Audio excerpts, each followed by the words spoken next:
Mate, obviously a nice start for the season, but also yourself in your time as Launceston coach. Yeah, it's obviously a positive start. You sort of go into round one unexpected of what's going to happen. For us, we come in win, lose or draw, just wanting to tick the boxes that that we'd set out and planned for. We did that today, and luckily enough, the results come with that. So, regardless of getting the win, I'm really happy with the boys and the way they contributed and the way they stuck to what we needed to do. What's the most impressive factor to you from the outside looking in? I think forward centre, you look very impressive. Very versatile, very mobile in that forward line. What about from your take on Yeah, I think it was a really even contribution. We had probably 4 or 5 guys and that really stepped up today. We had young Simon Vanderveld, who's played only a dozen games of footy, really stamp his step as a key position down back.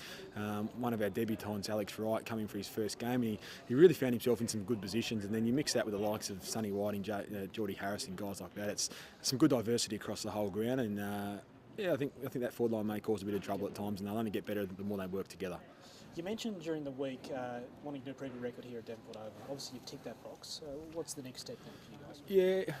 Yeah, we sort of step back from the wins and really go into what we want to do again. I know I've mentioned it, but it's a long season, 18 rounds, and no one remembers what happened round 1 by about round 10. So for us, we'll move forward and we'll just focus on the next week block, and we'll go out next week against Burnie and tick, hopefully come off ticking those ground. And if that ends in a win, then great. If not, we'll just try and fine tune it for the point end of the season and see where we end up. What other elements out there really impressed you from your side? Yeah, we were obviously blessed having 3 guys from the Mariners come in, so that was a late call. He had the likes of Chase Jones into our group, and he adds another dimension of speed and width, and he carries the ball and delivers really well into the forward line. So that was a nice surprise. And then you look at guys in the midfield, Sam Rundle, Jay Blackberry. That mix now really adds, who are they going to play on? So if one gets off the chain, then that then may free someone else up the next week. And again, we look at the mix and the diversity of the playing group, and you've got Sam Rundle, Jay Blackberry, myself. You've got Brody Powerfman, a really conditioned animal in terms of the way he runs. So it's just a really good mix across the ground. And a nice confidence boost, obviously, to come hit the road, start the season like this, and obviously a young group.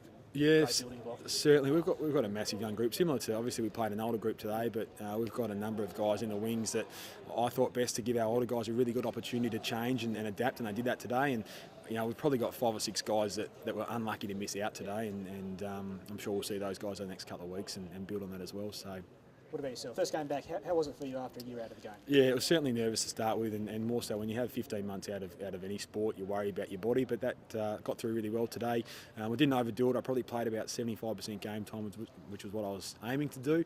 I'll build on that now over the next few weeks, and hopefully the football grows and I become a better player across the course of the year. At what point did you physically start to realise you're back? You're playing a game of footy. It was interesting. I got caught on the bench probably late in the second quarter, which gave me probably a spell that I wasn't planning for. I reckon I probably sat maybe 6 minutes on the bench, and then we went out to the second quarter, and the coaches got a little bit of a rocket at quarter time because they didn't readjust the team to the starting lineup. So I finished off the ground, and then I went out for the second quarter and I was still back off the ground. So I got a couple of lucky breaks there from a fitness point of view and looked after me. So yeah, not the worst result in the world, and and I'll improve as the year goes on with that. So. And just finally on that, your own game personally out there, you happy with your own output? Yeah, I think across the 4 quarters I built into it, and the more belief I had in my body, I sort of then stepped up and went after a few more things. And I've come off really well. I think I've got a little bit of a finger that's probably just a knock, and it'll be right by Monday, Tuesday. But from a soft tissue point of view, from groins, glutes, all that type of stuff, I feel really good and really confident. So I'm sure I'll pull up sore in 2 days' time, mate. Thanks, guys. No. Start with the obvious, mate. You're obviously standing in for Mitch Thorpe right now. What's he done to himself? Oh, look, we're not sure at the moment, Alex. He's heading off to hospital at the moment.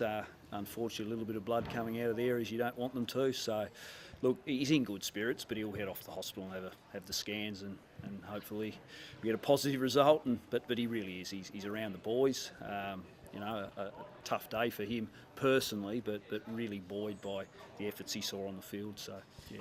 What was his messages then to the group after the game, and also obviously you as a coaching panel as a whole? Because it was a tough one out there. Yeah, look, absolutely. Heads up. I mean, this is a young group. Everyone knows that, and really, really proud. I mean, look, Mitch is a really, really passionate man, and most people would have heard him from the bench, even suffering as he was today. But look, he's just willing them to keep their heads up. go again. Look, it's round one. They'll learn from it. Key messages, I guess, is concentration. And they know that, just those small lapses and let Lonnie off the leash, and when they run and use the ball, it's really hard to stop. So what led it to fall down today? Yeah, well, when you talk about falling down, I think really we ticked a lot of the areas that we wanted to. Absolutely. I mean, pressure, our tackling pressure in the first quarter was fantastic. I just think we were awarded 4 or 5 holding the ball decisions.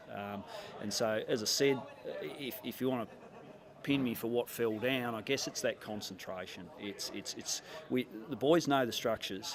They've been working really hard on them since November, and they're really, really clear. And as young men, you can ask them, they know what to do, but as young men do, sometimes they just get a little bit lost. It could be ball watching, it could be over eagerness to get to the contest and just trust that your mate's going to be there. And as I said, once you let Launceston off the chain, they'll use the ball and hurt you, especially when they get out the back. Still positive signs out there. I thought Dylan Riley was great at times. Brady Connolly looked the part at this level. Who else impressed the coaching staff?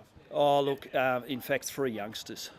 Dylan Schnorr, a lot of pace and played down back for the first time. He's been up forward, all through the pre-season. So Schnorr was absolutely fantastic. His tenacity to sort of defend and then run with the ball. Braden Scott, sort of plays all over the place. He was on the wing 1 minute, he was deep forward another minute. Look, his youthful exuberance and just sort of natural football, get ball and use the ball was fantastic. And Mitchell Perry, Coach Mitch couldn't have sung Mitch's praises more. And look, the boys in there after the game down on himself about where he could improve. He's just had an absolute blinder as a 17-year-old in his TSL statewide debut. So those 3 youngsters, Dylan Riley and the leaders were great, and I thought Braden Butler was really good, having to play multiple roles, down back, throwing forward into the midfield. So look, overall, really pleased with the entire group. How do you bounce back from this? Oh, look, there's no reinventing the wheel. It's certainly just reminding the boys again that we know what we need to do. We just need to sustain that concentration for longer. Look, Glenorchy next week, no bigger test than that, and particularly away from home. So, look, I'm sure Mitch, if he was standing here, would be saying, well, look, let's test ourselves against the best. Let's see where we're at. This is a long haul. This isn't click your fingers and we've got it all together. And that was the message to the boys: hang in. Believe in what we're doing and learn from these great players. Not that there's a good time to get Glenorchy, but do you reckon this might be a good learning experience? Oh, absolutely a great learning experience. And as I said, without repeating myself, Mitch would be saying that okay, let's go down. Let's watch how the best do it. Don't be overawed. Believe in what we need to do, but at the same time, they'll take you to the ball on occasions. We'll learn what that's all about. So, yeah, look, getting Glenorchy away is going to be a challenge, whether it's round 2 or whether it's round 10, but we'll be up for it. The boys will review this game really thoroughly. They'll prepare really well, and we'll hold ourselves in the best, putting the best foot forward.